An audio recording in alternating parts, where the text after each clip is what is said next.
Welcome to The Fabric, a podcast from Lobby Capital.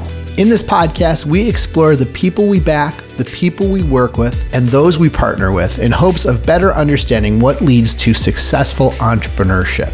Recognizing there is no single recipe or list of ingredients in successful entrepreneurs, but instead a combination of past experiences, relationships, serendipity, and personal characteristics that shape and influence their achievements. So through our conversations, we will dissect various case studies in hopes of unraveling the fabric of successful entrepreneurs.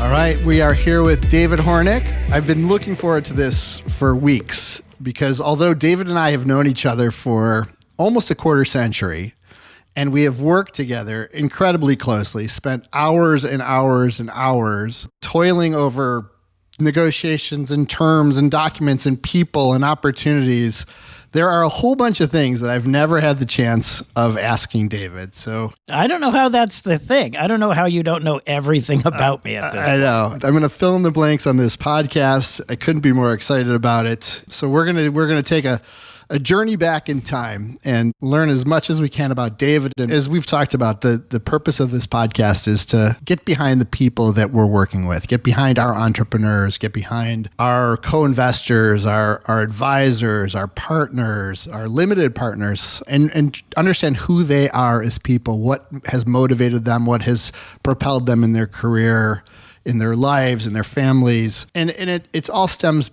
to sort of a common theme that I think the three of us have at Lobby Capital, which is this is a people business. And at the end of the day, our best investments are all about team, maybe some TAM and some team. And so what better way to start the discussion than to sort of understand the team at Lobby Capital, and who better to start with than David, who is a force of nature. And probably many people that are listening to this podcast know David, but we're going to And they've heard all the stories. They're like, buddy, I dare you to find something that Hornik hasn't already said. That is a very, very sort of tempting dare. So I'm going to take you up on that. We'll do it chronologically. Let's maybe sort of jump way back in time. David, tell us a little bit about your upbringing. You grew up in New Hampshire. But this is going to be a slow march, buddy. I was born in Concord, Massachusetts. And my dad was a computer scientist. He was at Digital Equipment Corporation in the early days of DEC. And we lived in Massachusetts till DEC got bigger and they started expanding, and they decided that they'd move a bunch of people up to New Hampshire. So we headed to New Hampshire. My mother cried. And how far is that? Like Concord to New Hampshire, is that just a skip over the border? Or? Eventually, I commuted longer than that distance. But at the time, it seemed infinite to my mother. My mother had grown up in Lawrence, Massachusetts, which was pretty close to where we were living in Sudbury, Mass. And New Hampshire to her was the sticks. Like, no one would ever move to New Hampshire. That's a terrible idea. And then it wasn't helpful that when we went looking at homes, at one point, we had to stop the car and wait for the pigs to cross the street. And I remember as the pigs crossed the street, my mother weeping, like, oh my God, it's so terrible. The trafe.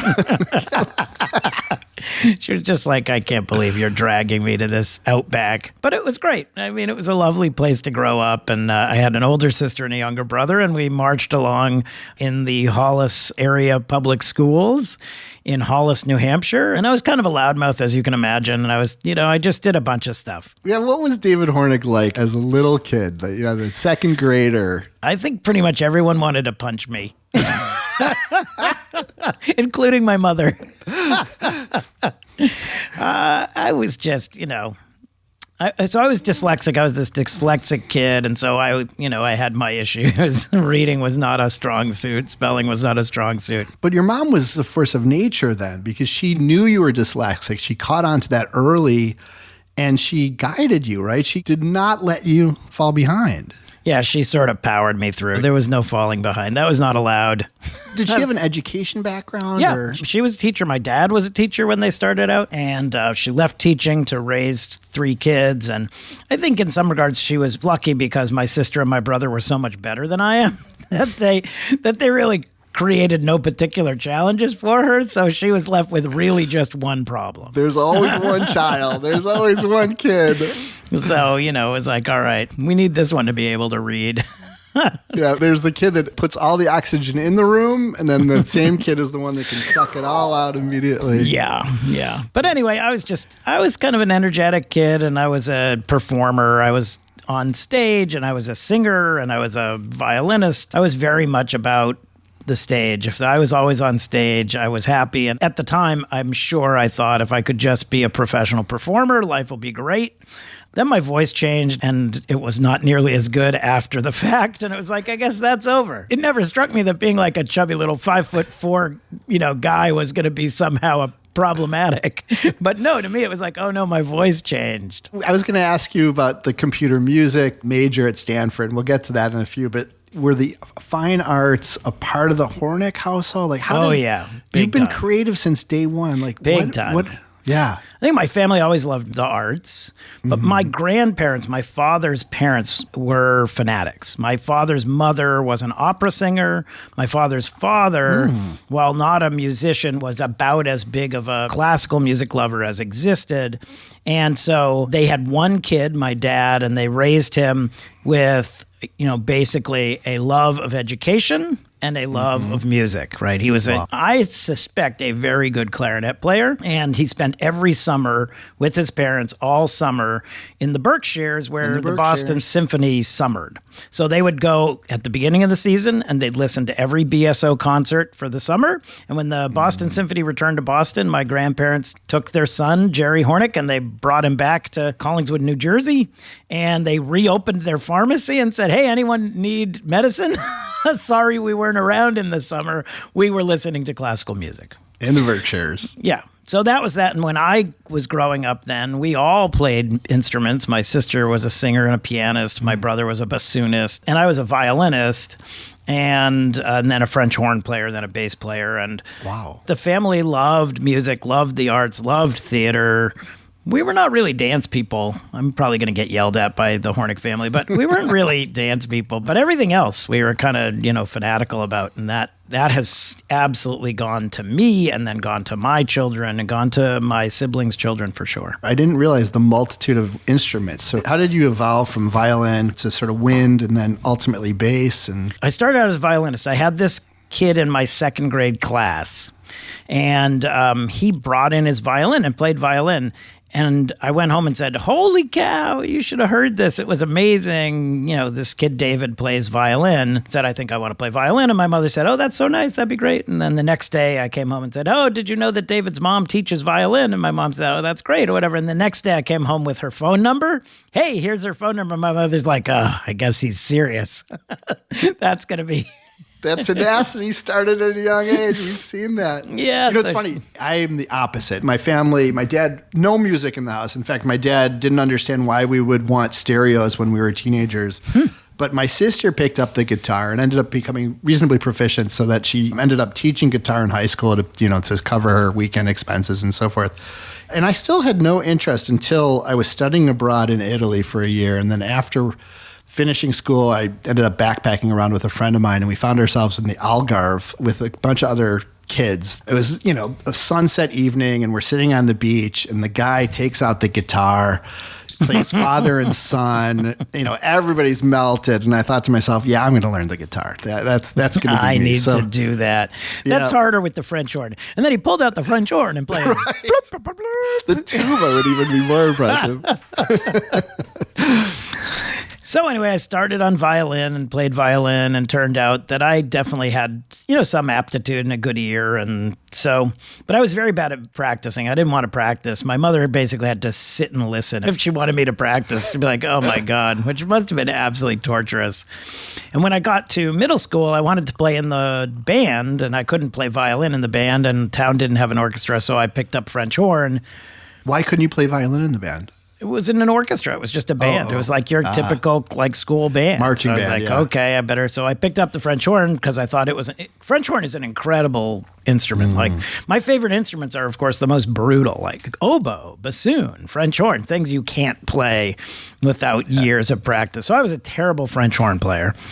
But when I got to high school, I wanted to play in the jazz band, and I couldn't play French horn or violin in the jazz band, but they had no one who played bass. So the music teacher's like, David, take this bass home over the summer, learn it, because you're our bass player when we come back to school. And I was like, all right, how hard could it be? It's got 4 strings. They're tuned like a violin. And it turns out it wasn't that hard. And so I started playing bass. And then I would play trumpet in the pep band. And I play, like, I just was into music. I was loved music. But ironically, when I got to Stanford to like, oh, ta-da, I'm going to go play. And I had been this very serious violinist and considered even conservatory, which is such a joke in retrospect. Why? Because I was not good enough. I was, it was abundantly clear. I was a fantastic violinist by New Hampshire standards. Okay. That's also how I got into Stanford. I was a fantastic student by New Hampshire standards as well. But I auditioned for the orchestra figuring, of course, that's what I'm going to do. That was the expectation was, I've planned all these years and now I'm going to go play in the orchestra. Won't that be amazing? And then I didn't make it. And it was like, what? What do you mean? Like, I came here to be in the orchestra. If not the orchestra, what? But the assistant conductor who had the auditions was like, you didn't practice. I said, all right, fair point. It's a fair cop, But in retrospect, instead of freaking out, I just said, well, all right, I'll go do other things. I started taking violin lessons, actually, from this amazing violinist and professor at Stanford named Gennady Kleiman. He was so great, and it transformed, but I never auditioned again.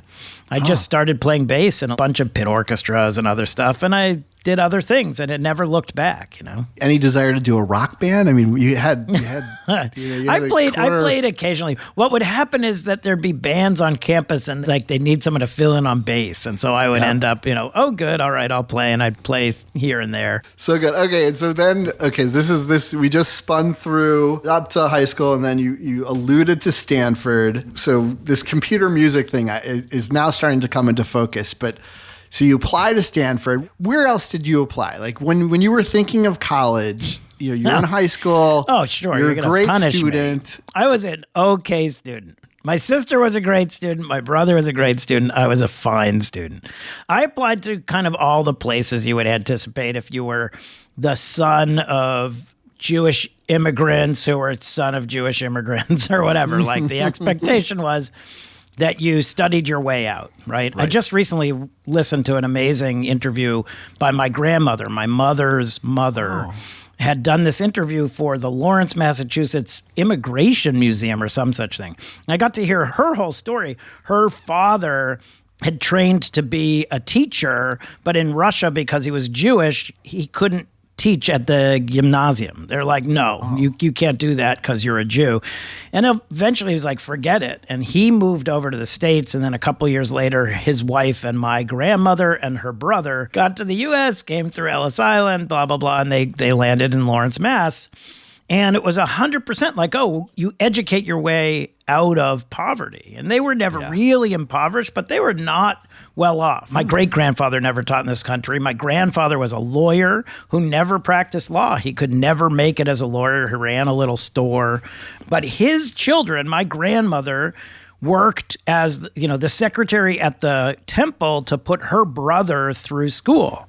And her brother then went to MIT and then became the head of the Columbia Electrical Engineering Department, right? My dad came over and his mom and dad were from Germany and Lithuania. And they were escaping the Holocaust. And my grandfather and his sister came over to study pharmacology, I believe just to get out. And that worked. And then my grandmother, who was an opera singer, came over. She was studying opera and they met.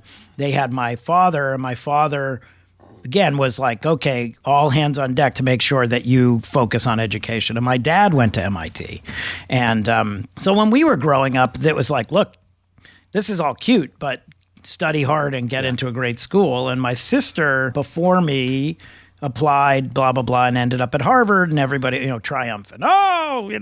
Every Jewish parent's dream. High fives. And I had every intention of following her, except for the part where I didn't get in. But otherwise, Harvard, you missed out. You missed out on some great computer music and a failed audition at the symphony. I promise you, had I auditioned for the symphony at Harvard, I would have not made it at all. Like that would. But anyway, I applied to a bunch of great schools. I got rejected by Harvard and Yale, both of which I was really desperate to go to. And in the end, I was deciding between going to Stanford and Brown, both of which just seemed like great fits. I was excited. And I went to visit Brown. I met with the head of the music department. I was chatting with the head of the music department at Brown. He's like, oh, this is so great. We're excited to have you here, David. That's fantastic. I said, great. This is so fun. He said, what are you interested in? I said, well, I'm very excited about synthesizers and synthesis and electronic music. And he said, oh, that's so great. We have this amazing program. It's wonderful. He said, where else are you considering? I said, I'm really only deciding between Brown and Stanford. And his face sort of dropped and he said, well, if what you care about is electronic music, Stanford has the best department in the world. A very honest person. Was that amazing. Is rare. That is amazing guy. And I said, that's incredible. Thank you so much. And as I drove home from that visit, it was like, oh, I guess I'm going to Stanford. No, I didn't intend to be a musician, but music was such a passion for me that the idea that I could go study it was super exciting. And so I went off to Stanford, and that was just lucky. How did you handle, and sort of what went through your head in terms of, heading across the country? Did you have friends that were already at Stanford? Had you? No, the only thing that made it little easier is that my aunt and uncle lived in Palo Alto. My uncle had come out here to work at Lockheed. And so I always knew of Palo Alto. I'm not sure if I had ever visited. I don't think I had ever been. It wasn't the wild, wild west. It was sort of like, oh, there's a university out there. It's great. That sounds fun. But I have to say, I'm not really, as you can imagine, even back then, I wasn't really worried about much. I was sort of like, oh, great, that'll be fun. Go meet some people, go take some classes. I'm such an optimist that I've just always assumed it'll work out great. Like what could go wrong? Now, of course, a million things could go wrong, but to my mind, it's like, what could go wrong? Sounds great. And if it does go wrong, you'll deal with it. It's funny, you were talking about, Harvard. So when I was applying to college, I also applied all over the place. And Stanford was the number one place I wanted to go. Not because I had ever visited it, not that I had ever even really known much about it, but they had an amazing swim team, and I was a swimmer. True. And they were in California, which I assume meant, shorts and flip-flops all the time. And I hated the Chicago weather where I grew up. And sadly, I did not get into Stanford, but I was destined to come back out here. And finally, after graduating from undergrad, graduating from law school, starting to work, I found a way to sneak into Palo Alto. So they've yet to kick me out. They've yet to figure out that I made it here. But all right, so you made the trek out here. I landed in beautiful Palo Alto weather. And talk about sort of, the first adaptation. For me, and I'll preface this by saying, I grew up in Chicago in the North Shore, sleepy suburb, relatively closed community. Went to Penn, and I remember, moving into my freshman dorm. I had 3 roommates, 2 of whom were from New York City, one of whom was from Florida. The one from Florida was wearing flip-flops and had a big moppy head of hair and a great smile and a super relaxed demeanor. And one of the 2 New Yorkers had one of those butterfly knives that he was sort of swinging back and forth. And I looked at my mom, who had dressed me up in the Brooks Brothers preppy button down because she figured I'm going to an Ivy League. I got to look the part. And I think she has characterized that moment as never seeing me have more terror in my eyes. But so it was a culture shock. And then one I ended up loving. But did you feel a culture shock when you landed in Palo Alto and moved in? Not really, but one of the things, I've heard it rumored. So I ended up in this dorm that is the biggest all-freshman dorm at Stanford. It was at the time, and now it's back. It's finally back to being an all-freshman dorm, a dorm called Branner Hall. Stanford people hear this either in one of 2 camps. They're either like, yeah, Branner, or Branner sucks. Those are the only versions in Stanford. It's binary. Yeah, it's binary. But I was in Branner.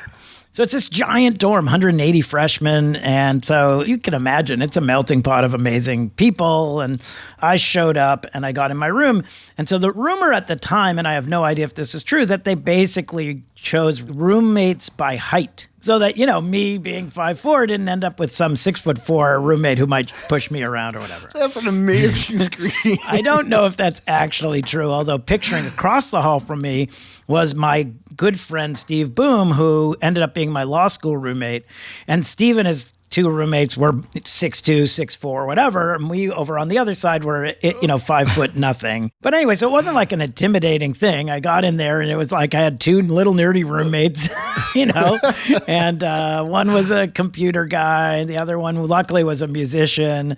And, I remember debating with this particular guy, Jeff, about who was the best trumpeter alive. Like, that was the kind of argument I was having with my roommate. Yeah. He was not flipping a knife or whatever. He was just like a local nerdy guy who's now remains one of my very dear friends, Jeff Alexander. But, it was just one of those things where it was amazing and instantly clear to me that I had been given a gift. Like, I had landed in this place. I was surrounded by brilliant people, and I loved it. I loved it so much that I ended up an RA in that same dorm my junior and senior years. So I lived 3 of my 4 years in an all-freshman dorm, which is, for many would be absolute torture. For me, it was complete, it was just complete joy. And just for giggles, out of that freshman dorm, any of those 3 years, I believe there's some sort of notable entrepreneurs that emerged. Oh, yeah. Who are some of those people? Well, in my freshman year, one of our friends was Jerry Yang, who started Yahoo.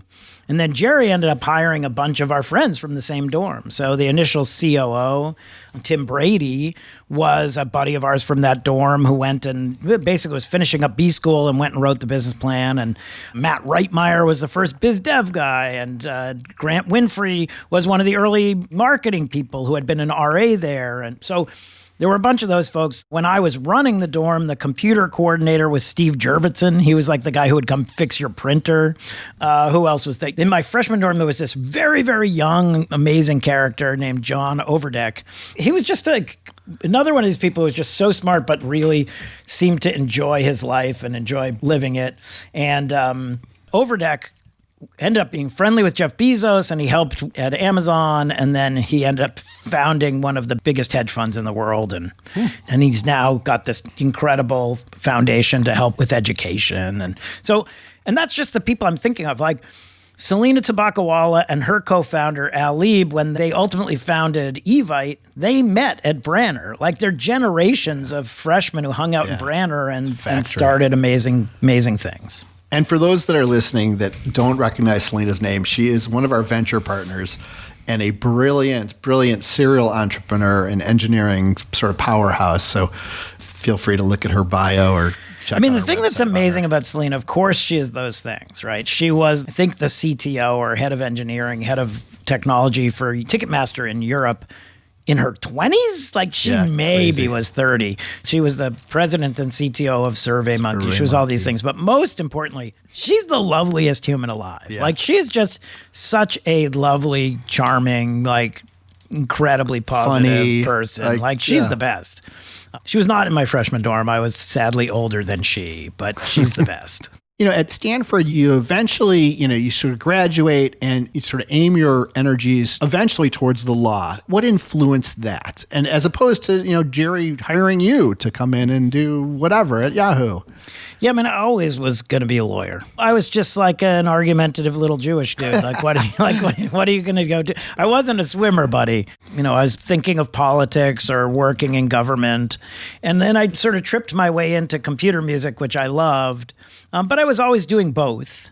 And even when I was in classes focused on the psychology of music or, physics of sound or whatever, I was still planning to go to law school. And when you thought of law school, was it sort of the policy side of it? Was it the advocacy side of it? Was it the intellectual curiosity and challenge of it? Once you started in law school, what propelled you forward? What was most interesting in that pursuit? Well, if I were to describe it today, I would tell you it was about the storytelling of the law. But at the time, I had no idea what that meant or that was really what it was about. To me, it was about advocacy, and it was about taking good arguments and pulling them together. And I was also very focused on human rights and on trying to make the planet a better place. And so I went into law school intending to be a public defender. Like, I had every expectation that I would be following in the line of lawyers who had used the law to make, the planet a fairer place. Mm-hmm. That I got wildly sideways in that plan due to my own personal moral failings. But I went in absolutely anticipating with those intentions. I immediately joined a group called the Prison Legal Assistance Project, which I ultimately helped to run, where we would go in and help inmates in arguing disciplinary hearings. I just was very focused on this idea of justice and of fairness. But I ended up taking a clinical class where you prepared for that. It was taught by this amazing lawyer named Charles Ogletree, who ended up being one of the big advisors to the Obama administration. And Ogletree was amazing. Like, you couldn't not be inspired by Ogletree. And so by the time you're done with that class, you're like, yep, I'm all in. I'm 100% in.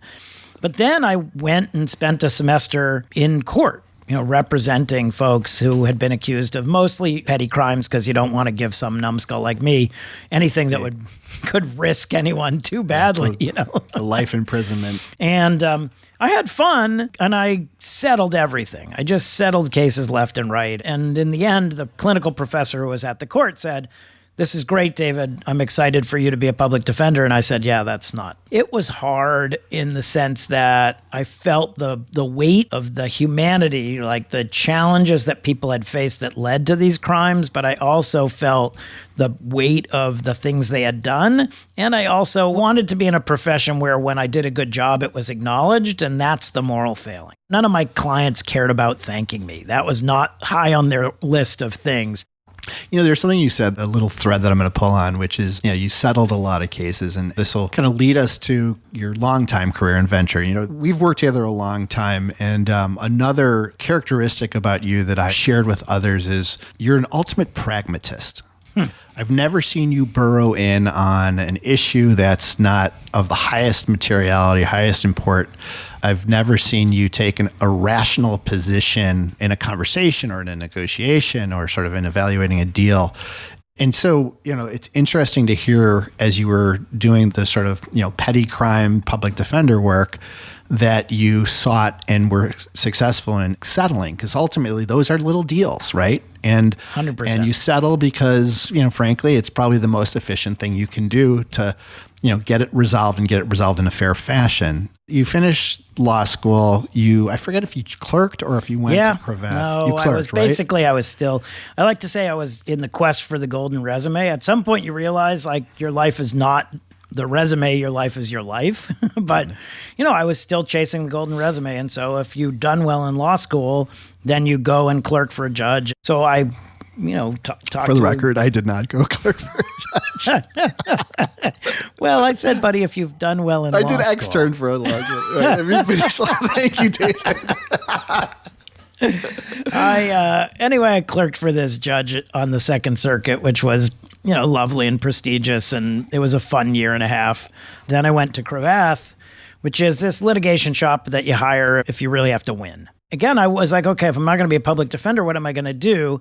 I guess I'll be a litigator. At least it's still the same set of skills. It's just not really, I wasn't exactly helping the planet, but I was at least getting to do some storytelling, You were there, 3 years, as I recall? Well, with Cravath and clerking, ended up being 3 years in total before I moved back to California. So you're at Cravath and you made this move to California. Maybe just give us a little sneak peek into why back to California. Was it the phenomenal weather? Was it Pamela? Oh, by the way, somewhere in the mix, Pamela comes into this, right? Yeah, yes, she did. After my first year of law school, I had the very good fortune. After my first year of law school, I got a summer job at Baker and McKenzie in the Bay Area. I was interested in intellectual property as well, and so I was doing some work in IP at Baker McKenzie. And my mom gets invited by this friend of hers to come to her son's wedding at the Claremont. And I'm out there, so I said, okay, I'll go with you. So I wasn't really invited, but I ended up accompanying my mother because, hey, I had a tux. And it turns out that my now wife got invited to this wedding by the sister of the groom, who was like, I want some of my friends at your wedding. So she came, and inevitably there was that table that always exists at the wedding of random single people. Or whatever. Yeah, right, random single table people. 31.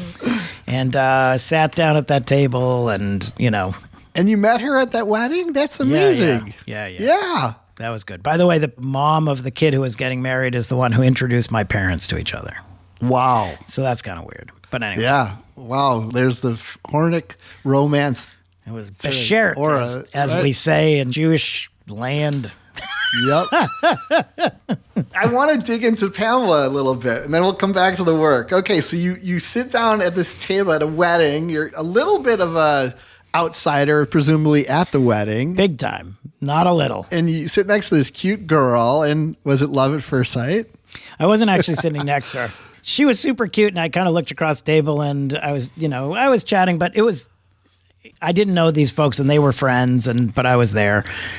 And at one point, the seat next to Pamela was open, and Pamela's like, "You come over here." Wow, Pamela. Sit next to me. And then she will tell you that the thing that won her over is that I gave her my extra, whatever on my plate that she was like, "Oh, great. She's hungry. I'll eat that. Fine." The fact that I was willing to give up something on my plate for her because she wanted it was like somehow. And she's never stopped. Apparently she'd only dated complete idiots who were like, "That's mine. Hands you off. Can't have it." I'll stab you with my fork. Anyway, so we chatted and we danced. And actually, because it was a wedding that we met at, and because this was this great production wedding, there were videographers at the whole wedding. So I have the wedding video. So good. And so on our 20th anniversary, or maybe our 25th anniversary, I digitized the wedding video and I just cut out the bits where we appeared.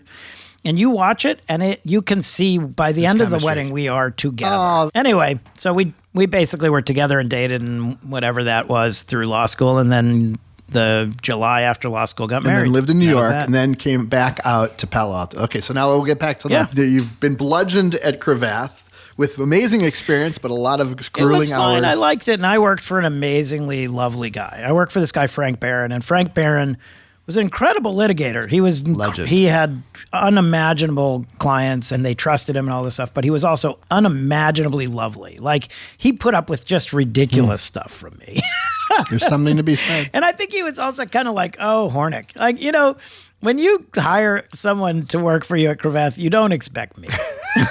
You just don't. It's not what you expect. But he was very gracious about it, nonetheless. He called me the AV geek. He would "Oh, Hornik with this technology."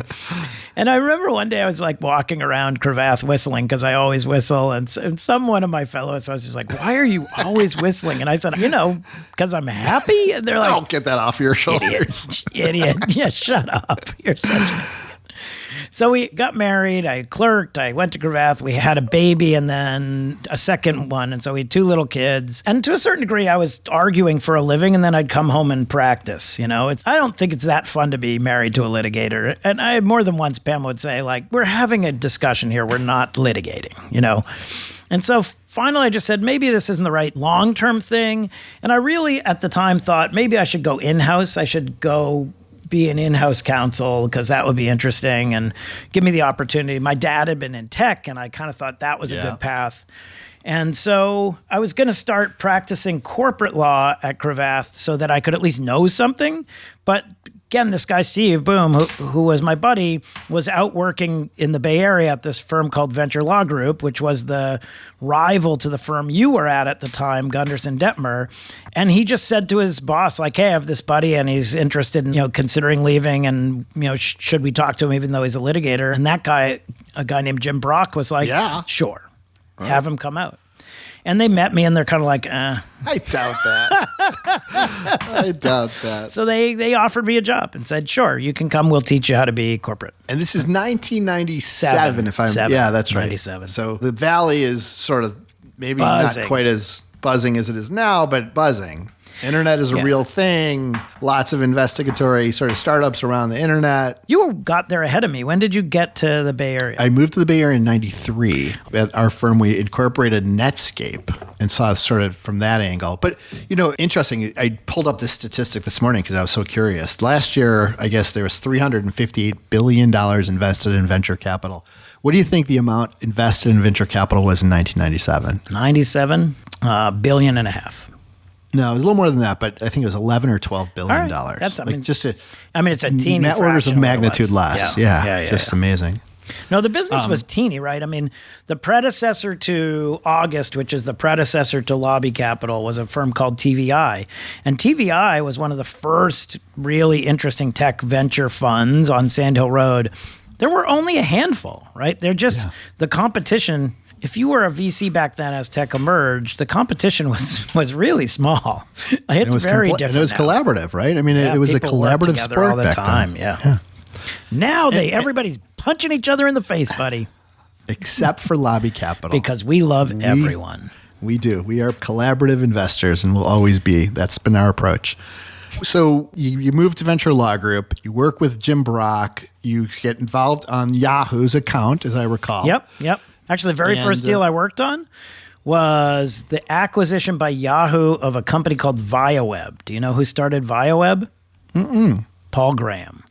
Oh, that's great. So it was the acquisition of Paul's company that was the very first deal I worked on for Yahoo, which is so cool. Very cool. What a brain. What a brilliant guy. And so you were at VLG working with Jim, and then Bob and Jim, Bob is Bob Zip, and Jim Brock tell you that they're leaving the firm.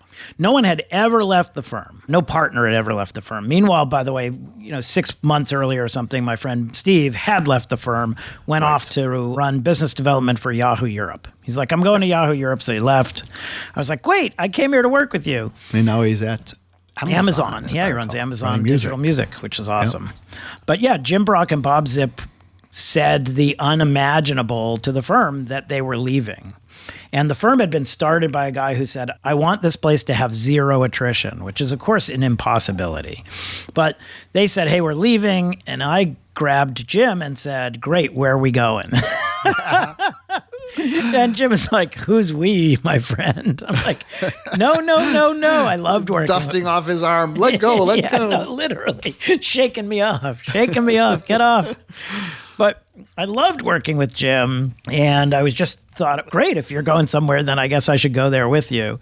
And Jim's like, I can't really talk about it and whatever. But eventually I caught up with Jim, and he said, well, actually, we're starting this sort of advisory thing, but we're going to become of counsel to a firm called Perkins Coie. It's a big Seattle firm, and they're building out their Bay Area practice. And if you're serious, I'm sure they'd be thrilled to talk to you.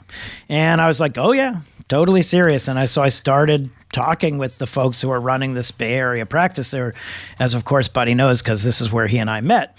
But there were only 10 people in that practice at the time. They had merged with this little 10-person firm, Hosey West Saxon Brailsford. God, good memory. That's impressive. And there was a gentleman who had come down from Seattle to usher this new little thing. Yeah, Chuck Katz, who now can tell you Chuck's an amazing and wonderful guy, but his wife Roberta is the best. Yes. Roberta Katz was, she was the general counsel of Netscape. She was, and she was just this incredible force. And now she's this incredible force at Stanford and just also incredibly lovely. But anyway, I go to speak with these folks, and they're like, we really want to start a big, interesting Bay Area practice. We don't really have people who've been representing startups, but we're going to do that. And I said, well, if you're serious about it, there are a bunch of things you need to do. And among those, you should have an office in San Francisco, and you should, I was just sort of an obnoxious for someone who had been practicing corporate law for, a year and a half. I had a lot of demands. And the Perkins Coie folks are like, yeah, we'll do those things. To their credit. Yeah, they're like, yeah, we agree. We'll do those things. And I realized that Jim and Bob were really going to go do businessy stuff, and I needed someone who actually knew the law because I didn't. And I said, I need someone who's a partner in crime here to go do this thing. And they said, well, we're talking to this amazing guy, but it's very hush-hush because he's super important and you're not. That's basically what they said. If word gets out that he's talking to us, it would be bad for him and would be harder for us. But I'll ask him if he's willing to talk to you. You were, of course, that guy. What did they say to you on the other end? I've never actually asked that. Yeah, I think I had a similar. So I was, I'd been at Gunderson Detmer, and it was a similar situation. There hadn't really been anybody that left there. I was technically a co-founder. There was 13 of us on day one. I was, I think, the second youngest, so not a terribly important part of the co-founding team, but nevertheless part of it. And a few years later, I'm arguably up for partner, and I in good graces there, and starting to ask questions and wasn't getting the clarity of answers that I wanted. So I had called Bob Zip because I was being recruited for a venture fund and for a couple GC positions, and you can't really talk to your colleagues, right? You have to so Bob Zip and I had worked together at my prior firm, and I called him up and said, what do you think of this general counsel idea or joining this venture fund? And he's like, yeah, no, pretty interesting, but Perkins Coie is looking for a partner to sort of open up the emerging company practice in the Bay Area. And so I started talking, and I think my first reaction was, "That's not happening. I'm not interested." Yeah, that's cute. It's crazy. Very nice. Right, now back to that general counsel thing. Right. And but to his credit, and then ultimately the firm's credit for being phenomenal salespeople. 3 months later, I'm like, let's talk about this. But my demand was a similar one, which is, I love the idea of being a co-founder of this new office and this new practice for the firm, but I can't do everything. Like, I need someone to do the work. I need a minion. Minion. Where's my minion? Ooh, we have a little man for you. No, and so and then Jim, I think it was Brock that's like, hey, listen, you got to talk to this guy, this associate that's been working with me at VLG. He's phenomenal. He's just a force of nature, and he's hilarious, and he's smart, and he's energetic. And that was my side of it, which is, you got to meet this guy if you're serious about sort of building a team. This would be I'm glad that they had done a lot of convincing, because by the time I called you, it was like, oh yeah, we talked for a couple hours, I think, when we first talked, and we talked about the law, but not really. We kind of talked about the fact that we both had little kids, and we were both really devoted parents who were trying to figure out how to be good lawyers and be good parents and be whatever. And I remember you said to me, I'm going on a camping trip, and when I come back, let's talk again. And I said, okay, that sounds great. And then I thought he was Jewish. He's going camping. So there's so many things I've surprised you with. So you go off camping, and I basically decide, why not build something? That would be fun. And I just assumed you would do it. And you came back and you're like, okay, let's talk about it. I said, well, you have to do it. I don't know if you remember this conversation. I said, you have to do it. And you said, well, why do I have to do it? I said, because I already joined. And you're like, why'd you do that? Well, I thought we were going to talk about it. I'm like, just do the right thing, buddy. You mentioned one thing that I want to get on this. We started the offices. At that point, I had 2 kids. I think you had 2 or 3 at the time. And family was, from day one, it was an important part of the culture that we built at the firm. And I don't take responsibility for that. I maybe I am partially responsible, but it was always front and center with you, your kids, the importance of your kids and your wife, and keeping them involved. We knew we were working hard. In fact, we were working 24/7, but I was always impressed with how well you sort of kept in fact, we ended up, I don't know if you remember this, but we had these Friday night movie nights in our big conference room because we had a big projection TV. I think we ordered pizza or some other crappy food, and the kids ran around and we watched, it was Little Mermaid, or you may remember. But there was always an ethos of our firm was involve the family, involve the kids, have the kids in the office if they need to be in the office. And so now hearing this whole story, it sounds like that came from your mom. Like your mom was the nucleus of your upbringing, it sounds like. Oh yeah, for sure. Like, it's all about family. In fact, I know you're this way as well, but it is a rare day that either Pamela or I don't speak with one of our 4 kids each, right? Like, it is very rare that, now it doesn't mean we both talk to them. It could just be a text or it could be whatever, which we think is so great. Like, how lucky is that? These kids, 3 of the kids are now in New York. And so, yeah, we cared a lot about that. I remember you and I we bumped into this great guy who we tried to hire named Ken Hirschman. And Ken was the best, and we loved him. And he was like, oh my God, you guys are singing Disney songs. And like, I think he totally understood, like, oh, this is how you think about family the same way I do. We never quite managed to convince him to join us, but I did end up working with him. I don't know if you know this, but he ended up being the general counsel, then the head of corporate and business development at Ebates, one of the portfolio companies that we worked with. With KJ. And with Kevin Johnson, who is one of our venture partners. It all comes together, I'm telling you. And Ken's kids went to school with my kids. It was just awesome. And so I really thought that was a draw. I felt like it was important to say, your job is important and we want you to love it and we want you to give it 110%, but it's not your entire life. Yeah. We want you to have a life. It doesn't have to be at the cost of your family. Yeah. Now my family would say, oh, get a grip. Man, did you work a lot at that time. But. Which reminds me of the early morning call Julie received, because the phone was always on her side of the bed. You and I had been working on the sale of when.com. We had been pulling, 3 all-nighters in a row. And I think at 1 or 2 o'clock in the morning, we decided of the last night, the night that sort of everything finally came together, that we would go home and get a few hours of sleep before we returned back to the sort of office and finalized whatever we needed to finalize. And I remember I drove home and I sort of snuck into the house and I climbed into bed and I sort of went to sleep. And the next thing I knew, the phone was ringing and Julie sort of rolls over and answers it, and I hear her voice saying, "Hello," and no, let me ask Buddy.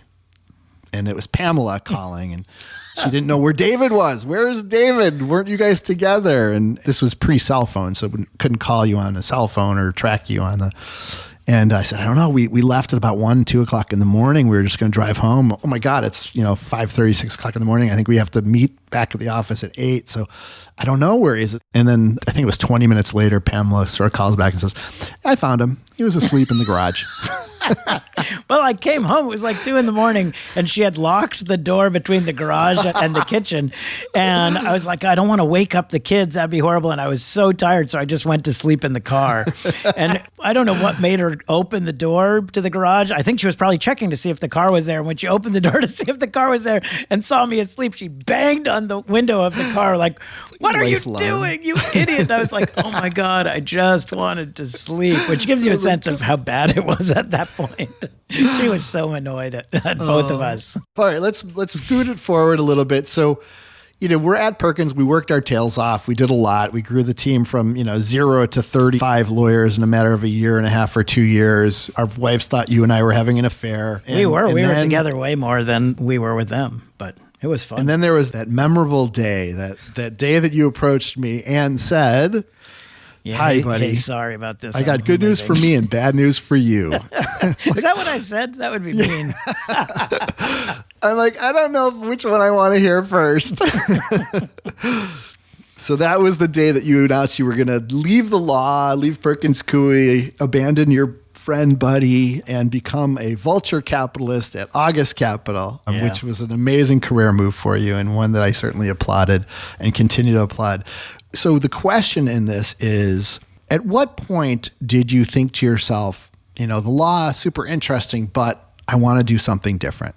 What was the catalyst for that? Well, you and I had the same life, right? We were working with startups, and working with startups is amazing. And the nice thing about being a good lawyer who's a trusted lawyer is that you get to be more and more engaged and involved in the business of your clients. But the more involved you get in the business of the clients, the more involved you want to be in the business of the clients, right? I think there are those who are legally minded who have none of that. Get involved and say, oh, that's not my business. What I'm interested in is how do I create a great contract for you, But I think you and I shared this sense of, oh, there's incredible camaraderie in these teams. It's about building something new and exciting. And so the more that I was working with startups, the more I was convinced I need to find an opportunity to work more closely with these incredible people. So I would work really hard to make sure that I was giving them everything they needed. And they would then include me more in their business. And I would be at their offices, and I would help them with deals, and I would help them hire people, and all these things that you and I have done forever that isn't actually in the job description.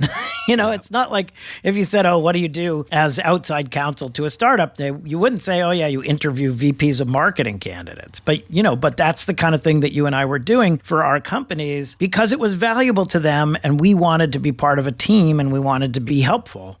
And so watching from the outside, it seemed to me the venture capital thing was the best of all worlds because I could invest in a bunch of companies. I could keep working with lots of different businesses the way I was as a lawyer. But instead of having to draft contracts at night, I would sleep. And of course, that turned out not to be true either. Not true. As you now know, Just not drafting. Different. They're doing other stuff. But anyway, I just thought like the business of the business was so exciting that I couldn't wait to be part of it. So when Dave Marquardt, who founded August Capital, said, have you ever thought about the venture business? I was like, oh yeah, of course, I've thought about it. And then it took me 4 months to convince the partners that even though my expertise up until that point was allegedly being a lawyer, that the things I always had done for my companies was more akin to being a venture capitalist.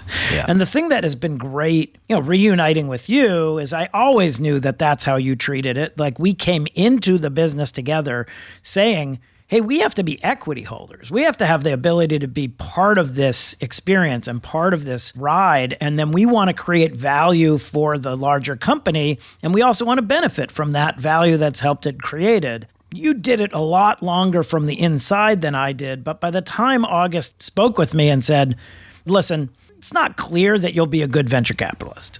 They're like, we like you. You have a lot of characteristics, but who knows? But we do like you, and we're willing to give it a shot. And we're willing to risk it. And to my mind, that was like the biggest no-brainer in the history of time. Right. Give me the shot. Give me the shot on goal. And it was interesting. When I told you, then I went and talked to the senior people, and the person who was running the Bay Area practice at the time tried to convince me to stick around. He was like, oh, David, I wasn't even a partner. And they're like, oh, we'll make you a partner today, and we'll do this, and we'll do that, whatever. And I said, yeah, no, that's okay. And he said, well, what would it take to keep you around? And I said, nothing. I'm gone. Nothing. Yeah. You can't, because the thing that I can go do is not a thing you can let me do here.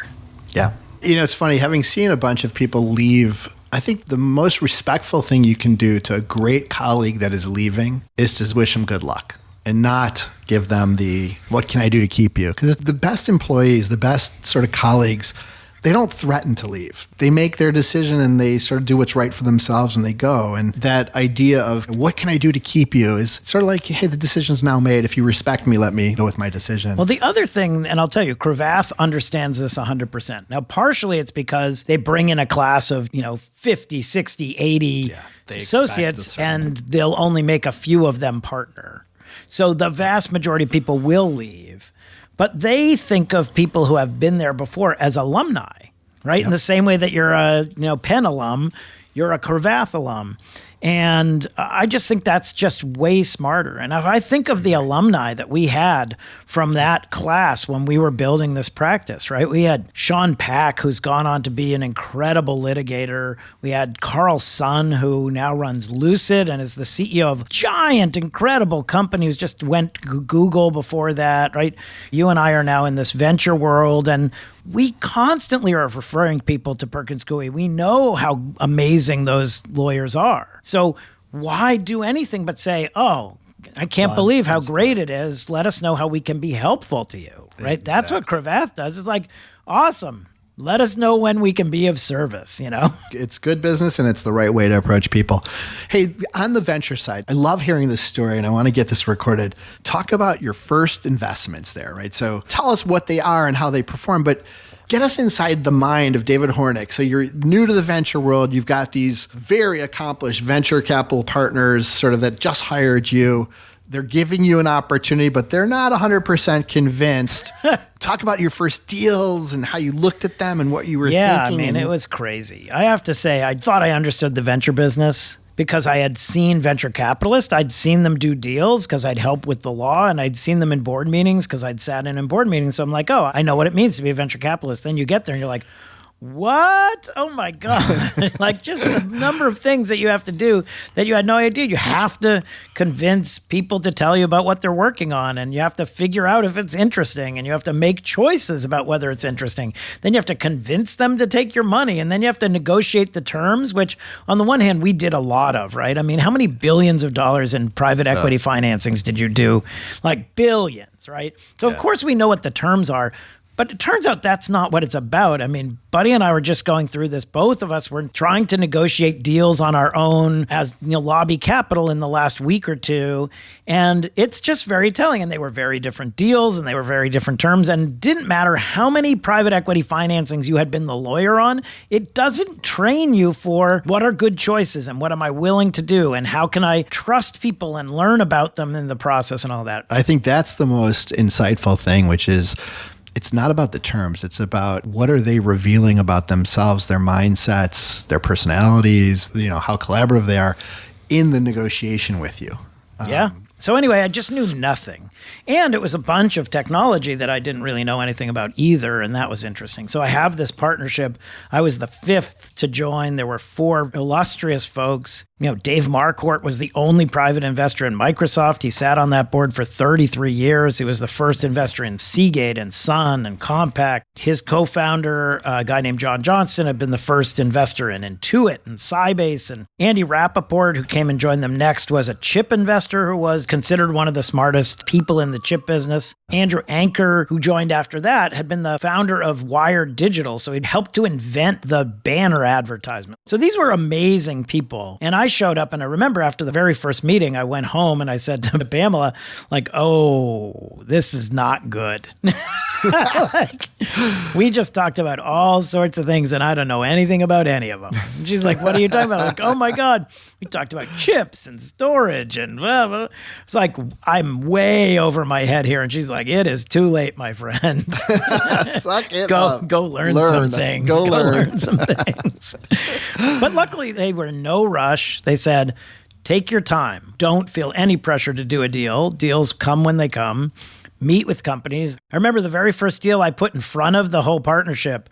It was this telephony company that was doing drops, adds, and changes. So when you were in an office, if you change desks, how do you manage where the phone line is and the computer and all this stuff? A real business. It ended up getting funded by someone else, but I put it in front of the full partnership and it's like, okay, this is it. I think this is a real business. I'm excited. We hear the pitch and then we go into Dave Marquardt's office. We're all standing around, the five of us, and there's like this tension, like silence.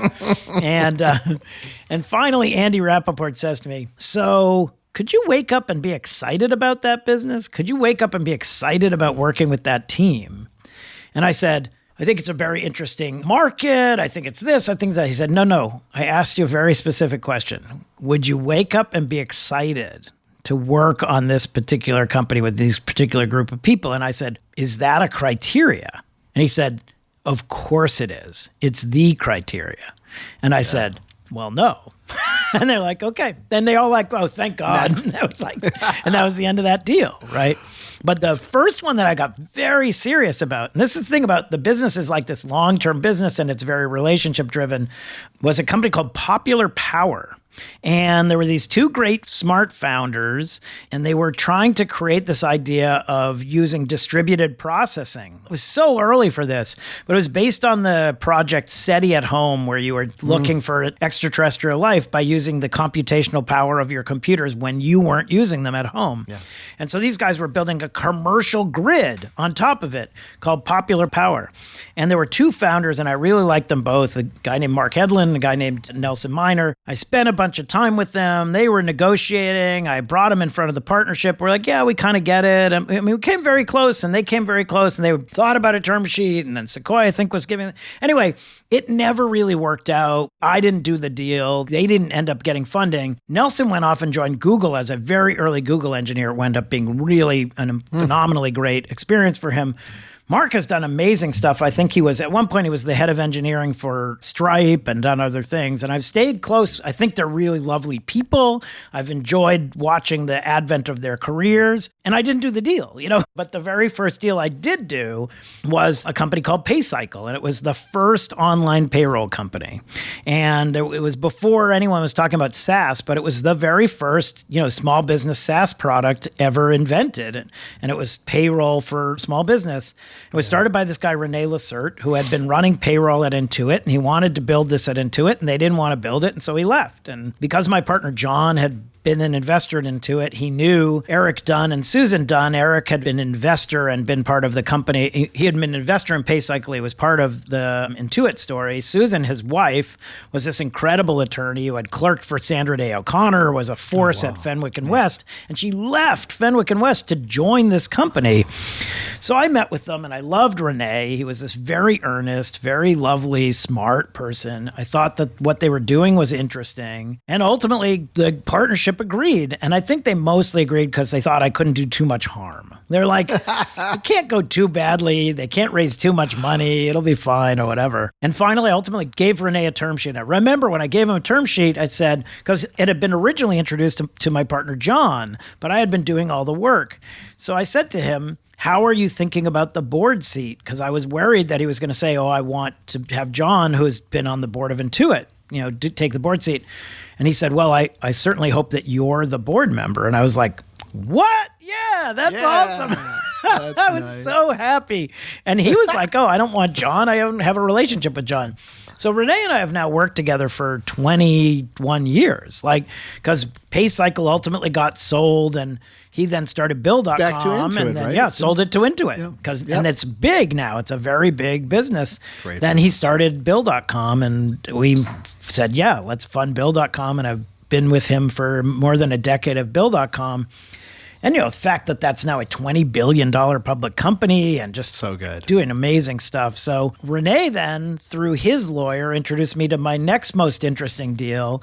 His lawyer, another partner at Fenwick and West, a guy named Mike Patrick, and I became friendly because, and Buddy and I know this, like there's a temptation when you get into the boardroom to talk to the founders, to talk to whatever, but not to talk to the lawyers. But when you've been a lawyer, then you talk to the lawyers because they're like, you were that lawyer. So It's amazing how much they know too. oh my God, they know everything. So I chat with Mike. And anyway, Mike introduced me to these three guys who are working on a thing. He's like, I don't really know what it is they're building, but I like them. And I think they'll be a good fit for you. And anyway, long story short, they ultimately said, we're going to build a search engine for log files. And I thought that was super interesting and convinced my partners that that was an interesting idea. And we basically seed funded it, but a big seed round, and was the first investor in that company. Ultimately changed its name to Splunk.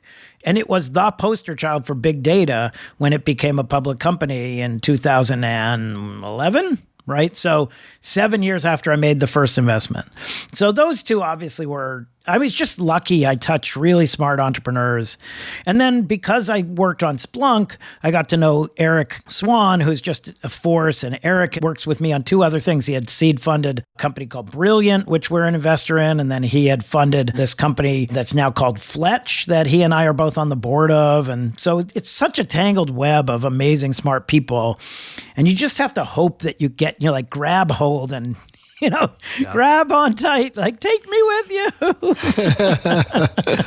Along that path, then you're a young venture capitalist, you're sort of looking at deals, you're meeting people, you're trying to understand, you're going to conferences, right? So to get smart about technology, and all of a sudden you realize at these conferences that yeah, you learn some stuff, but really the value seems to be the people that are there. And how do you get to know those people better? How do you sort of get that network to be vibrant and less of a chore to build and more of a joy to build? And along comes this idea. Talk us through sort of the origin of what has become an amazing ecosystem, the lobby conferences. Well, it really was the byproduct of a lot of different conferences, right? I owe a debt of gratitude to a bunch of different people who were building events that had different characteristics, right? By the way, and on that, I'm going to interrupt you for a quick sec, because on that one, talking about people and sort of the serendipity of what relationships can bring to you. When we were back at Perkins Coie in Menlo Park, we had a big office that had not yet been filled. And one of the people that we subletted some space to was a guy named Chris Anderson. Mm-hmm.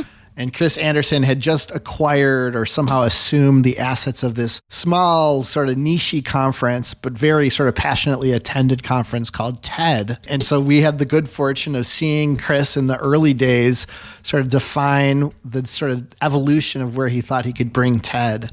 And lo and behold, TED has sort of become what it is today. Was that part of the influence on the lobby? Was that one of the factors? Yeah, I mean, for sure. Chris became a friend and I was involved early. Chris Anderson was like an amazing force. He had built this magazine empire and he bought the TED conference when it was this little thing. I mean, the TED conference, when Chris bought it, was a gathering in Monterey. It was a few hundred people. It was, nobody'd heard of it, but he was intrigued by it. And when I joined August, the first thing that Andrew Anker said to me is, you're going to come with me to the TED conference. And I said, well, what is it? And he said, oh my God, you're going to love it. It's amazing.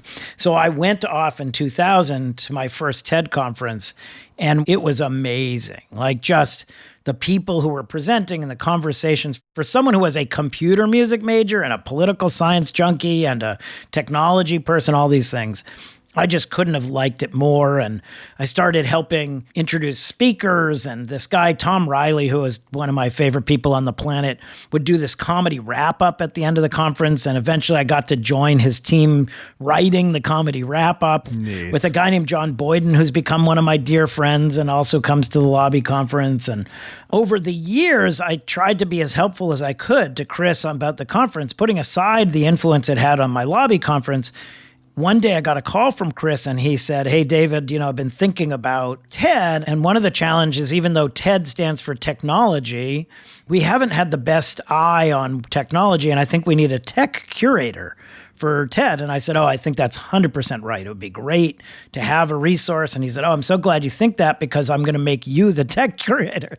I said, well, is this a full-time job? Like I have a job and I like the job. He's like, no, I just want you to like vet some things and help us. And so we put some stuff on the stage. I was like, well, how many? He said, if you could find 5 or 6, speakers. I'm like, holy cow. But so for 2 years, I think I was the tech curator for TED. And it was an incredible position to be in. I got to see unbelievable stuff, but it was definitely a full-time job. I mean, I was flying to Seattle and to Florida and to whatever to look at stuff. But the byproduct is I found this incredible technology. I was super excited about these professors down at USC who are using artificial intelligence to, think about sports data. And they had started a company called Second Spectrum. And I met with the founders to talk with them about TED. And the more I dug into it, the more I liked them. I just thought they were amazing. It was a guy named Rajiv Maheswaran and a guy named Yuhan, who was his co-founder. And they were these brilliant scientists who were building this incredibly cool thing. So I put Rajiv on stage as the tech curator. And shortly before the conference, I said, hey, I'd love to talk to you about whether you are looking for investment. And this was the moment when I knew that Rajiv was someone I wanted to back because he said, let's talk about it after the conference. Which was exactly the right answer, but it cost me a lot of money because after he presented the conference, all sorts of people wanted to fund him, and I had to fight tooth and nail to fund the company.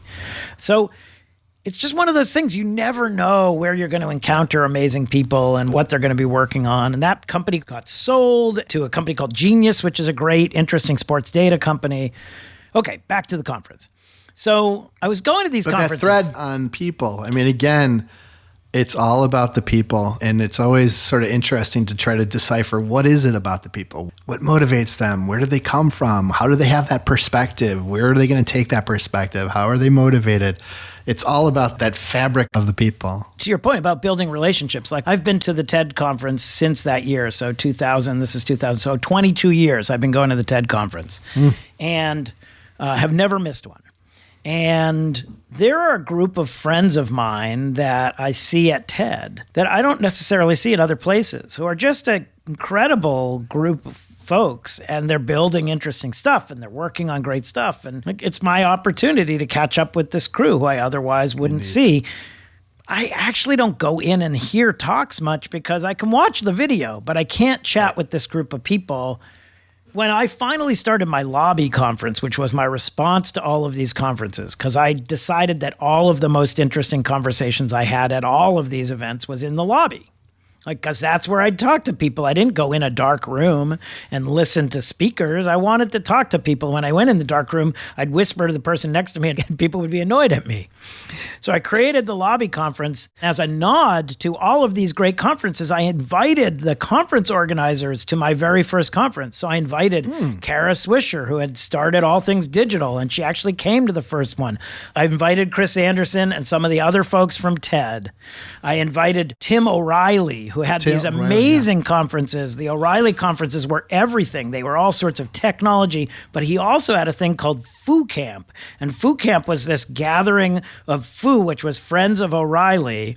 And it was an unconference. People literally camped out in his campus in Sebastopol and then had this unconference. You've never seen a more amazing group of people than was at Foo Camp. One year, I forget whether it was Larry or Sergey, literally landed a helicopter in the apple field to come hang out. Bezos came to early Foo Camps, etc.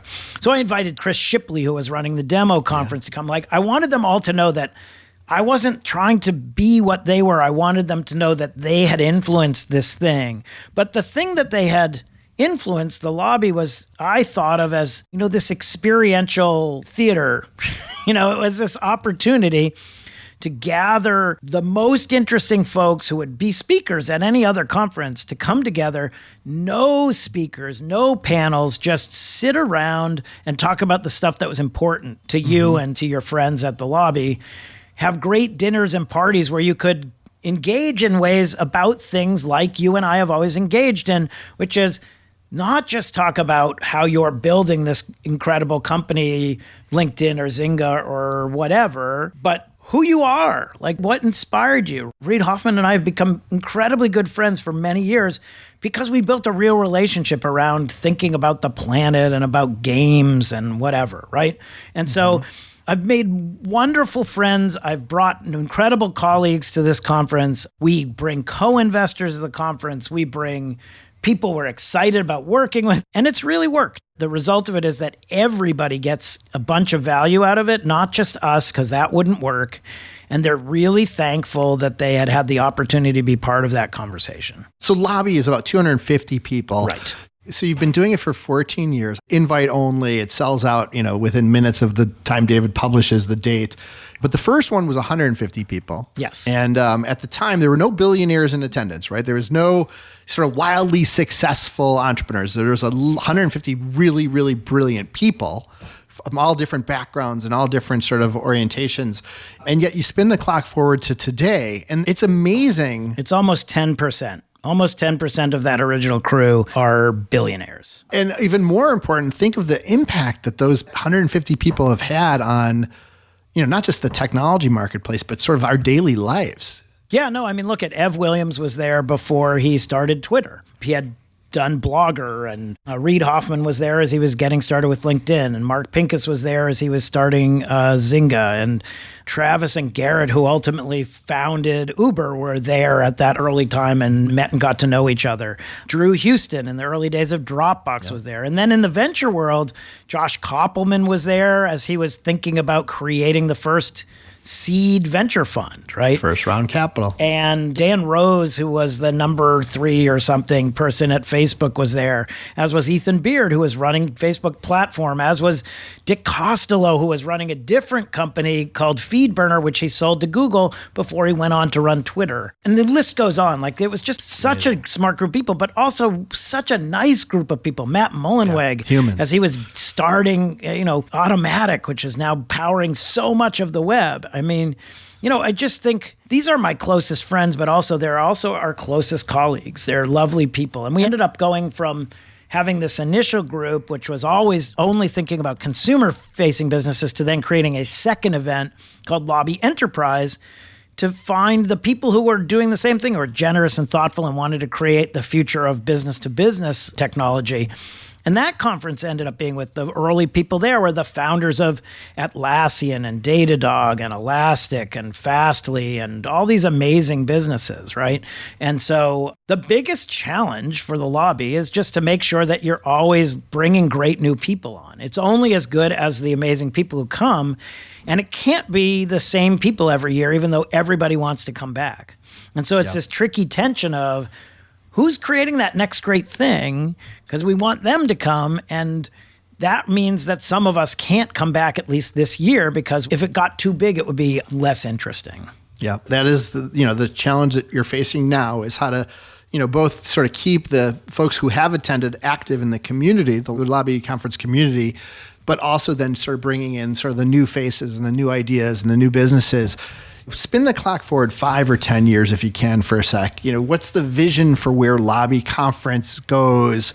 Does it become larger? Is it sort of like TED, where you have it in multiple jurisdictions? Or is it just fluid and you'll take it one day at a time? How do you think about the future? It's been around for 16 years. There is a structure to it, but every conference is different. So to a certain degree, it reinvents itself every year. The structure doesn't reinvent itself. It has a certain arc. But at the end of the day, it's a new group of people. There are new things we're talking about. There are always themes that entertain me to make the parties fun. And to date, people have not said, I don't get it. In fact, we had the lobby recently after a 1.5 hiatus, and got the highest NPS score we ever had. It was nearly a 90 NPS. That was such a gratifying moment, because it was like it had been a lot of work to try and manage this thing through COVID. We had to create daily testing, and we had to create all sorts of stuff to make it happen. But people were so grateful to be back together, and bunch of great stuff happened and came out of it. The thing that happens is people meet other people, and they fund companies, and they buy companies, and they hire people, and they are inspired to change the planet. So I don't know that there'll be any big shift. Although this year we have a thing we've never done before, which I'm calling Lobby Together. And it's the first time we've ever brought the consumer and the enterprise people together to say, hey, you're more similar than you are different. And let's see what that's like. If people love it, then I suspect we're up to 3 lobby conferences, because I think there are still people who want enterprise, there's still people who want consumer, but there'll be people like, oh, that Lobby Together thing was the really compelling one, and I don't know when I'm going to do it. Yeah. I don't know where you fit another lobby not enough conference. time on that 365-day calendar. Oh, my goodness. No, it is truly remarkable. And thank you. I personally thank you for sort of creating it and letting us, build our new fund and new firm around that ecosystem. It's just phenomenally rewarding. All right, one last topic, and that is art. Let's talk art. Oh, good. So for those that don't know, David and his wife Pamela have been collecting. Can I consider it modern art by underrepresented artists? Is that a fair that's some characterization? Of it. It's some of it. We would say, by and large, our collection is contemporary figurative art. And it just turns out that the stuff we find compelling is broader than the historical interest of the art world.